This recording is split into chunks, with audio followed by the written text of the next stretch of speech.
കല്ലായിപ്പുഴ പൊട്ടിക്കരയുന്നു. അതെ, കല്ലായിപ്പുഴ പൊട്ടിക്കരയുകയാണെന്ന് തന്നെ വേണം നമ്മൾ പറയാൻ. കേരളത്തിലെ വിഷപ്പുഴകളിൽ 2ാം സ്ഥാനത്താണ് ഇന്ന് കല്ലായിപ്പുഴയുടെ സ്ഥാനം. കേരളത്തിലെ മലിന നദികളിൽ 2ാം സ്ഥാനത്താണ് ഇന്ന് കല്ലായിപ്പുഴ. കേന്ദ്ര റിപ്പോർട്ടിൻ്റെ അടിസ്ഥാനത്തിൽ പറയുകയാണെങ്കിൽ ഇന്ന് കോഴിക്കോട്ടെ കല്ലായിപ്പുഴ കേന്ദ്ര മലിനീകരണ നിയന്ത്രണ ബോർഡിൻ്റെ റിപ്പോർട്ടിൽ ഏറ്റവും മലിന പുഴകളിൽ 2ാം സ്ഥാനത്താണ്. 130ഓളം നദികൾ പരിശോധിച്ചിട്ട് ഇതിൽ 103 സ്ഥലങ്ങളിലും മനുഷ്യന് മാത്രമല്ല മൃഗങ്ങൾക്ക് പോലും ഉപയോഗിക്കാൻ കഴിയാത്ത വിധം മലിനമായി കിടക്കുകയാണ് ഇന്നത്തെ നദികളെല്ലാം എന്ന് വേണം പറയാൻ. അതെ, അതുതന്നെയാണ് റിപ്പോർട്ടിൽ പറയുന്നതും. പ്രകൃതിയെ നശിപ്പിക്കുന്ന മനുഷ്യൻ ഇതെവിടെ കൊണ്ട് എത്തിക്കും എന്ന് നമ്മൾ മനസ്സിലാക്കണം. കേരളത്തിൽ 2022 റിപ്പോർട്ട് പ്രകാരം മലിന നദികളിൽ തിരുവനന്തപുരത്തെ കരമനയാറായിരുന്നു.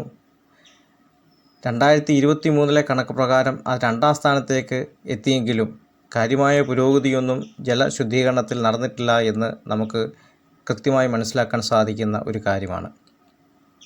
കല്ലായിപ്പുഴയുടെ 2022 പരിശോധനയിൽ BDOD തോത് 1 വർഷം കൊണ്ട് 4 ഇരട്ടിയായി വർദ്ധിച്ചിരിക്കുന്നതായി കണക്ക് പറയുന്നു.